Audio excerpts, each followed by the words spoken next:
Hola, ¿qué tal? Voy a platicar con Héctor Macedo García. Él es candidato a magistrado del Poder Judicial del Estado de México y además candidato a presidente de este poder. Y hoy estamos conversando con diversos personajes que están compitiendo, ya sea para un espacio en el Poder Judicial de la Federación o en el ámbito local en el Poder Judicial del Estado de México.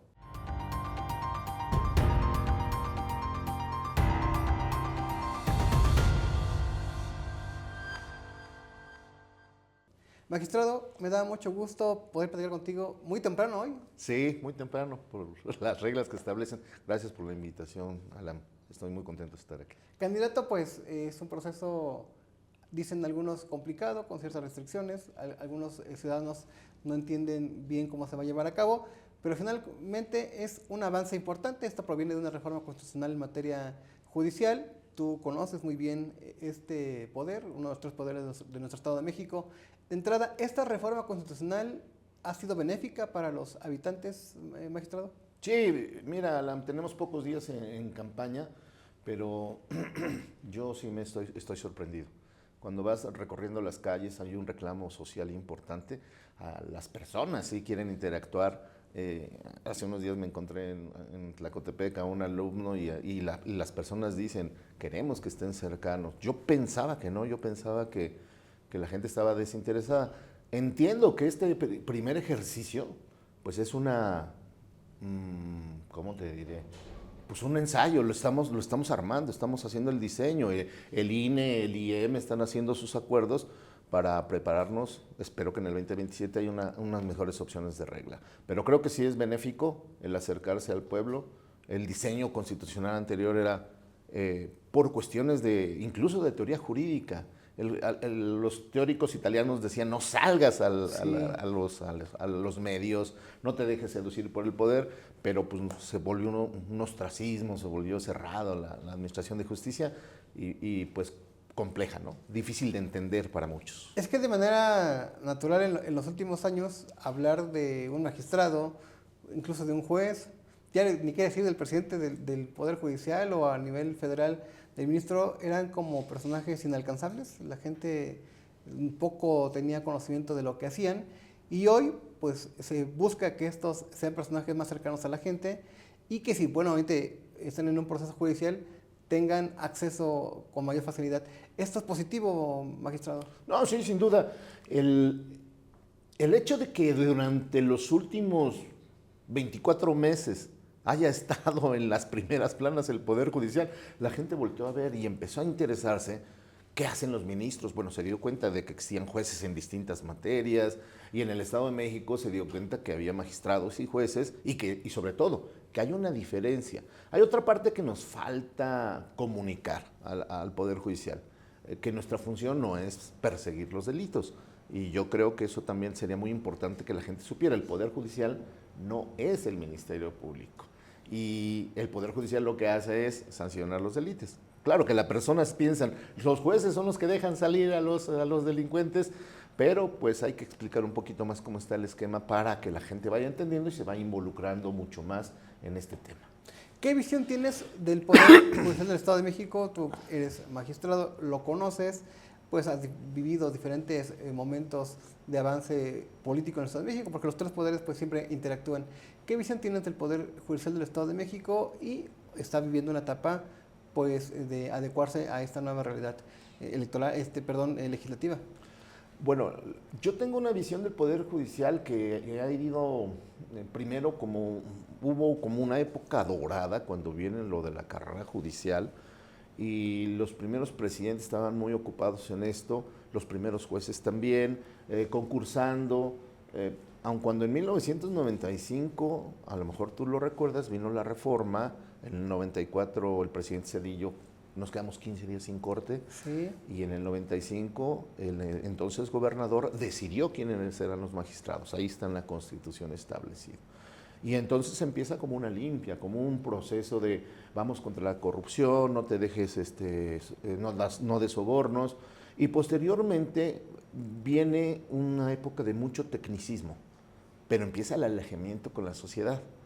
Y llegó un momento en que pues, no había publicaciones de sentencias, llegó un momento en que el juez, bajo este lineamiento de que no salgas a los medios, no publiques, pues se dedicó a hacer sus sentencias. El punto es, somos 17 millones de mexiquenses. Solamente el 1.70% utiliza los servicios del Poder Judicial. Entonces la gran mayoría dice, pues no es algo que me incumbe, no es como los servicios públicos. Entonces mi visión es que en el día de hoy es necesario acercarse a la gente, es necesario acercar el tribunal. De hecho, parte de mi propuesta doctoral era la creación de juzgados municipales, no de la justicia cívica, sino utilizar esa infraestructura para que haya órganos jurisdiccionales en ciertas materias, ¿no? Delitos menores, algunos procedimientos familiares que requieren mucha inmediación. Lubianos, su juzgado es Tlatlaya, perdón, su juzgado es Sultepec. Está lejos, ahí en la zona de Zorra más es complicado moverse. 3 horas, más o menos. Entonces habrá que acercar a la justicia físicamente y utilizar la tecnología. Sí. Utilizar la tecnología, pero no todos tienen esa tecnología, entonces habrá que hacer centros en lugares estratégicos, que podrían ser los juzgados en cada municipio, para que haya un acceso virtual con un bot o con un asistente para que la gente tenga acceso, porque aun cuando tengamos el servicio, no todos manejan el servicio digital.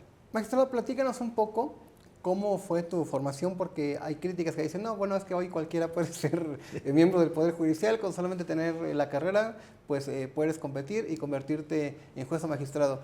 Tú eres un hombre con experiencia, eres magistrado, pero platícanos un poco cómo fue tu formación y cómo llegas al Poder Judicial. Si bien yo a los 18 años entré a trabajar, toqué las puertas del Poder Judicial en ese entonces, eran otros tiempos, y el Poder Judicial estaba en crecimiento. Entonces me permitieron estudiar y trabajar. Terminé las licenciaturas, toda la licenciatura estuve trabajando, me titulé, empecé a hacer cursos y concursos. Yo fui un estudiante, digamos, tuve 8.5 de promedio en las calificaciones, precisamente de materia civil tenía mejores calificaciones, pero cuando empiezan los cursos y los concursos me di cuenta que tenías que estudiar muchísimo porque te enfrentabas a otras personas. Claro. Y empecé a hacer... ¿Dónde estudiaste, magistrado? En la Universidad Autónoma del Estado de México, de hecho ahí también doy clases, en la Facultad de Derecho. Soy egresado de escuela pública en todos los sectores, mi especialidad y mi maestría también. Solo el doctorado lo estudié en una pequeña universidad en la Ciudad de México. Okay. Entonces esa es mi carrera, cursos y concursos. La calificación mínima hasta juez es de 8. Ya para magistrado fue de 9 puntos. Si no sacabas 9, quedabas fuera. Y en el 2019 concursé, en la época de la pandemia nos protestaron. Claro. ¿Y ha sido difícil hacer carrera dentro del Poder Judicial, tomando en cuenta que pues vivimos, vamos, en el Estado de México es la entidad más importante del país y este tribunal es de los más grandes a nivel nacional? Es complicado porque también hay muchas demandas de justicia, hay mucha gente que está enfrentando procedimientos. Es una tarea pues complicada, ¿no? Como magistrado. Sí es complicada porque el juez tiene una labor como la del árbitro, ¿no? En alguna ocasión hacía un ejercicio para explicarle a las personas. Les preguntaba ya a las mujeres, a ver, ¿qué les parece si yo como juez familiar dicto una pensión alimenticia del 80%? Y todas las mujeres, sí. Y entonces le preguntaba a los hombres y todos, no, ¿cómo voy a sobrevivir? Entonces ese equilibrio es la verdadera función del juez, justificar el porqué de un lado o porqué del otro. Sí es complicado, pero yo creo que parte del sistema oral es importante. Una parte de la audiencia y de la sentencia, hay una audiencia que se tiene que explicar. No hemos aprovechado esa parte, porque el técnico está en el documento, pero la verbalización tendríamos que citar a las personas y explicarles de frente, sin miedo, el por qué se está tomando la decisión. Y creo que eso va a ser un buen vínculo social. Ahora viene una reforma al Código Nacional de Procedimientos Civiles y tanto las salas como los juzgados civiles ahora, los juicios de arrendamiento, de compraventa, los juicios de propiedad, van a tener esa fiscalización visual de la sociedad, ¿no? La audiencia oral que permite que sea público. Claro. ¿Cómo explicarle a quienes nos puedan ver, escuchar, dónde está la diferencia entre un juez? Bueno, en el proceso local hay quien está compitiendo para ser juez o jueza y como el tuyo que estás buscando ser magistrado nuevamente y presidente del Poder Judicial. Primero, ¿cuál es la diferencia entre un juez y un magistrado en materia pues, de lo que haces en el Poder Judicial? Bien, primero me gustaría explicarte que hay distintas materias, ¿no? Ujú. Hay materia familiar, materia civil, materia mercantil, materia laboral y justicia para adolescentes. Son los 5 aspectos o materias. El juez lo que hace es recibir las peticiones del particular y entonces de ahí se presenta una demanda en las otras materias y solo en materia penal se presenta una petición de la autoridad. Es decir, tú no puedes demandar penalmente a alguien, tiene que intervenir el Ministerio Público. Ujú. Y el Ministerio Público integra una investigación y presenta un documento que se llama carpeta y le dice al juez, acusa a alguien. Entonces, esas son las distintas materias. Se desahogan pruebas ante el juez y el juez decide, es el que dicta la sentencia, es el que divorcia, es el que condena al delincuente, es el que rescinde la relación laboral, es el que dictamina si una empresa puede o no cobrar lo que le debe. Entonces, esa es la función del juez. ¿El magistrado qué hace? El magistrado lo que hace es una oportunidad, dice nuestra Constitución, de revisión. Entonces, tú ante un magistrado lo que haces es decirle qué aspectos consideras que el juez no analizó, qué aspectos de que consideras que el juez no hizo bien, y entonces le presentas un escrito y con ese escrito los magistrados, colegiadamente, es decir, con tres personas, también hay salas unitarias para apelaciones que no son de sentencias, deciden, hacen una junta y ahí platican, exponen el caso y votan. Entonces, hay un principio, ¿no? 3 cabezas piensan mejor que una. Y es que voy a lo siguiente, he escuchado decir en algunas reuniones que has tenido, foros, decir, y por eso le preguntaba, es que, ¿qué ofrecerle a la gente ahorita que tiene que elegir juzgadores si yo no puedo decirles que voy a, pues, a pegarme a derecho en una resolución, que voy a ser honesto, que voy a, pues, a ceñirme lo que dice la Constitución? Pues es tu obligación como juzgador, ¿no? Entonces, ¿qué decirle a los mexiquenses de por qué tú serías un mejor magistrado sobre otras propuestas que están participando? Bueno, esa es una excelente pregunta. Yo creo que sí debemos decir que somos honestos. Yo creo que sí debemos establecer una ruta de tiempo y una ruta crítica del por qué nuestra labor se puede considerar honesta. Porque de otra forma es refrendar la palabra. Ahora que he hecho algunos recorridos, las personas lo que quieren es que nosotros las miramos a los ojos y que le digamos, yo no voy a ser corrupto, y explicar los principios que nos criaron, porque los valores se maman en la casa, se chupan, se succiona a través de los ejemplos y posteriormente los sacamos a colación. ¿Qué debemos ofrecer? Pues el cumplimiento estricto de la ley. Porque ahorita lo que vemos es que hay un rezago en sentencias, lo que vemos es que hay un rezago en atención, explicar el por qué las personas no están atendiendo bien en los juzgados. Entonces creo que sí debemos explicar eso y debemos bajar el lenguaje para que les expliquemos a la ciudadanía cómo vamos a resolver, por qué vamos a interponer o a interpretar una sentencia bajo una visión de perspectiva de derechos humanos y vamos a dejar a un lado la rigidez de la ley.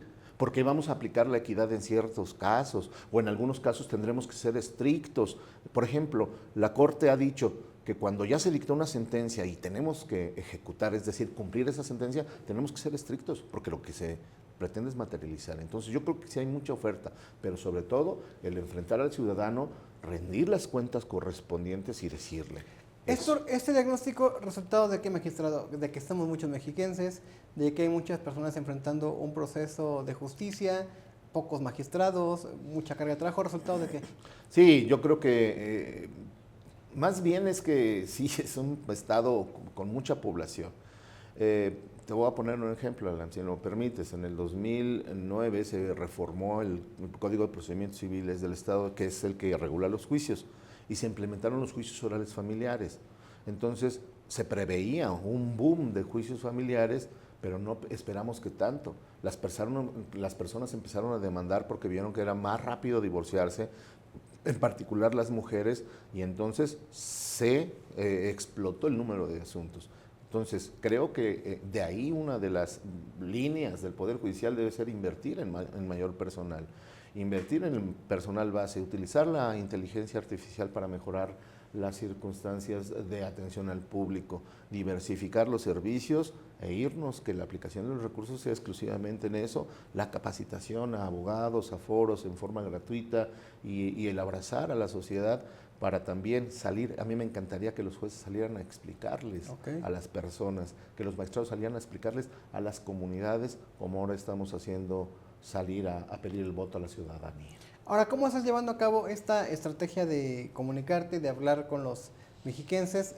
Porque, bueno, este es un proceso complicado. Algunos que son jueces o magistrados están en funciones y, bueno, tienen que respetar ciertos horarios.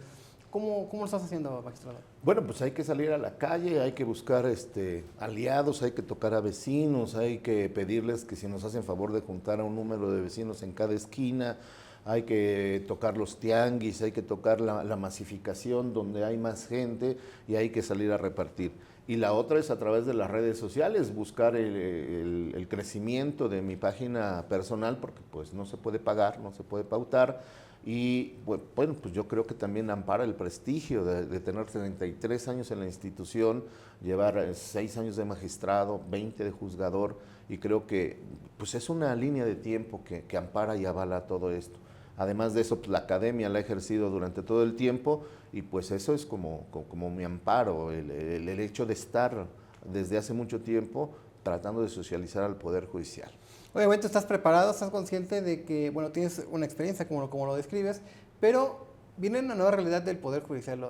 De hecho, ya ahorita hay un presidente interino preparando una pues transición, llamémoslo así, se van a elegir la mitad de integrantes del Poder Judicial y en 3 años tendrá que completar la otra mitad.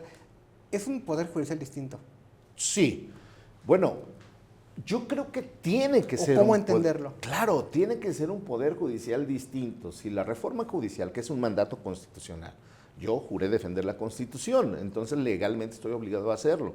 Si la reforma constitucional no permea en un cambio de percepción de lo que la gente piensa del poder judicial, pues no va a servir de nada para el Poder Judicial, sino al contrario. Estamos ahorita en el ojo del huracán y el hecho de poder llevar a cabo esta reforma tiene que materializarse en hechos cotidianos de mejora, en tiempos, en calidad de atención, en que el juez salga a dialogar con ustedes son nuestros mejores aliados para poder socializar esto y creo que los medios de comunicación y el Poder Judicial deben llevar a cabo una correspondiente Voy a lo siguiente. Socialización. Tú tienes que ganar tu espacio como magistrado y también la gente tiene que votar por ti para presidente del Poder Judicial.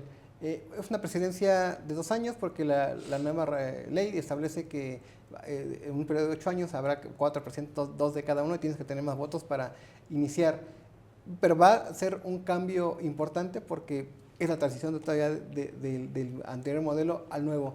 ¿Qué responsabilidad tiene que tener el próximo presidente del Poder Judicial de los primeros 2 años de ese modelo? Sí, la votación es en la zona de Texcoco tengo una boleta verde, el número 15, toda la región de Texcoco. En el estado tengo una boleta rosa, el número 8. ¿Ahí votan por magistrado? En la zona de Texcoco votan por el magistrado verde 15. Okay. Y ahí mismo y en todo el estado el 8 y la rosa. ¿Qué responsabilidad tiene el presidente del Poder Judicial? Próximo, ¿sí? Sí, 2 años. El presidente de 2 años y los subsecuentes de 2 años tendrá la responsabilidad de no dejar a la sociedad, de vincularse con los distintos sectores, de dialogar más, de ser receptivo a la crítica para poder mejorar y que no haya un empecinamiento en las políticas públicas. Hacer una gobernanza judicial invitar a los sectores, creo que las universidades son muy importantes, invitar a las barras de abogados, incluso pensar en un presupuesto participativo por parte de los justiciables, sería muy importante. ¿Qué es lo que necesita la gente? ¿Qué es lo que necesitan los abogados para poder trabajar bien? Creo que sin esa forma de administración, el presidente puede ser que no supere la evaluación ciudadana. ¿Cómo debe ser la relación del presidente del Poder Judicial con el Poder Ejecutivo, mucho tiempo, ha habido pues dos puntos de vista, ¿no? Que si eres demasiado cercano, malo, pero que si también tienes cierta lejanía con el Ejecutivo, malo. Son dos puntos de vista diferentes. ¿Cómo debe ser la relación frente a los otros poderes del Estado? Bien, la teoría del Estado es muy clara y nos puede ayudar. El Poder Judicial es parte del Estado. Entonces, las políticas generales, por ejemplo, de administración de recursos, tienen que ir de integralidad. Aquí la autonomía del Poder Judicial versa sobre un aspecto, la autonomía jurisdiccional. Okay. Es decir, que el juez no permita que nadie nunca influya en sus sentencias. Eso lo tendré que defender si el voto ciudadano me otorga esta confianza a capa y espada. Si no, no va a funcionar, ¿eh? Y la otra, pues es una coordinación. No puede haber una política pública si no hay una sinergia entre los poderes. Y también la comunicación con el legislativo importantísima, porque nosotros como Poder Judicial y la Escuela Judicial con nuestra reforma tendremos que coadyuvar para la preparación y la capacitación, incluso para crear leyes. Ese instituto que tenemos tendrá que generarse una sinergia con el Instituto de Estudios Legislativos o con el Colegio Mexiquense, las universidades, insisto, nuestra universidad, y generar una política pública del Poder Judicial. Si no, no se va a lograr. Claro, pero dentro de todo tienes una buena relación con la gobernadora Delfina Gómez Álvarez, con los diputados locales. Te he visto, bueno, en algunos eventos sí se percibe que existe una buena relación. ¿Qué visión tienes de la gobernadora? ¿Qué esperarías? ¿Cómo sea la relación con el Poder Judicial que salga electo en junio? Yo tengo una confianza absoluta. La gobernadora ha demostrado que respeta el Poder Judicial. Y te voy a decir cuáles son los hechos tanto de los diputados como de la gobernadora y de todo su gabinete. Primero, pudieron haber mandado a todo el Poder Judicial, como en Chihuahua, a elecciones, pero fueron prudentes políticamente. Se van los 30 magistrados, la gran mayoría de vacancia, y 55 jueces. Entonces, eso permite que se asimile de otra forma y que el Poder Judicial no quede descobijado. En 2 años veremos qué pasa, pero eso implica un respeto absoluto. La gobernadora en su primera comparecencia ante el Pleno públicamente reconoció y nos dijo: yo no me había dado cuenta de todo lo que ustedes hacen y los felicito. Y el reconocimiento público de alguien que tuvo una elección popular y el reconocimiento y respeto tanto del presidente de la Jucopo como del presidente de la legislatura y de los diputados de todas las fracciones siempre ha sido, históricamente, no es solo ahora, en beneficio del Poder Judicial. La relación con la Fiscalía General de Justicia del Estado, dijo, bueno, hoy el fiscal es egresado, es magistrado, era magistrado del Poder Judicial. ¿Cómo debe ser? Porque muchas veces dicen que pues, son enemigos porque pues, el Ministerio Público representa a los mexiquenses en los temas que llegan pues, con el juez o con el magistrado, o cuando se llega a caer un asunto dicen, no, pues es que el juez estaba vendido, aunque en realidad pues, quizás no vendía sólido el asunto de los ministerios públicos. ¿Cómo debe ser la relación entre la Fiscalía y el Poder Judicial? La relación entre la Fiscalía y el Poder Judicial debe ser eminentemente técnica desde el punto de vista del que te digo, ¿no? De la operatividad de los asuntos. Cada quien debe ser autónomo y no es que seamos enemigos, sino nuestra función constitucional es distinta. El Ministerio Público acusará y el juez responderá. Y pues si no está integrada la carpeta, podrá negar la orden correspondiente o la sanción respectiva. Pero el Ministerio Público tiene sus instancias, se vuelve un litigante más, ¿no? Y así tiene que ver. Siempre hay un malo frente a los mexiquenses, o el Ministerio Público o el juzgador. Sí, eso es lo complejo, eso es lo complejo. Por eso el sistema de la política pública debe ir en coordinación con la Fiscalía, incluso para establecer políticas públicas, criterios. Ellos pueden pedir jurisprudencias dentro del marco de la Constitución y de la ley orgánica para que nos digan, oye, este criterio yo te propongo que sea una jurisprudencia, lo cual obligaría a todos los jueces que fuese así. Entonces, a través de mecanismos de capacitación, de intercambio de estrategias de administración, debe haber una sinergia, porque al final del día lo que necesitamos es servirle al pueblo, tanto el Poder Judicial como la Fiscalía. Magistrado, entonces te veo entusiasmado, vas a seguir recorriendo pues primero tu región y como candidato a presidente pues a tratar de hablar con el mayor número de mexiquenses. ¿Estás entusiasmado en este proceso? Sí, estoy muy contento. La verdad, las cosas que yo no esperaba, yo tenía mis temores normales, pero ahora que estoy recorriendo con la gente, ahora que estoy viéndolos, me han contagiado desde el reclamo. El primer reclamo que tuve social fue en la legislatura, cuando un grupo de personas buscadoras nos confrontan y de desaparecidos, Y el reclamo social es la forma de sensibilizar al Poder Judicial. Y el hecho de que los candidatos vayamos a recorrer, tenemos la obligación de ser los portavoces para decirle a los compañeros y a la población. La reforma puede funcionar, sí, solo si los ciudadanos salen a votar y nos respaldan. No tenemos dinero para esto más que los recursos propios. Así que depende de ti, ciudadano, que nos apoyes este 1 de junio. También te vi en el foro organizado por el diputado Octavio Martínez Vargas, donde se presentaron historias desgarradoras de gente que tiene familiares, a decir de ellos, precisamente injustos o acusados con temas no tan sólidos. También estas historias las vas a seguir escuchando en esta campaña que tienes la oportunidad de acercarte a los mexicanos. ¿Cómo te marcan, te mueven? Porque finalmente eres ser humano, además de magistrado. Bueno, tendré que confiarte algo. Nosotros tuvimos un evento similar en la familia y no puedo dejar de ser sensible. Creo que esa parte de la insensibilidad o aparente insensibilidad de los jueces es la parte que hemos guardado. Yo he escuchado a mis compañeros juzgadores penales y magistrados penales que después de una audiencia salen devastados y lloran, pero no pueden hacerlo delante del público porque necesitan ser imparciales.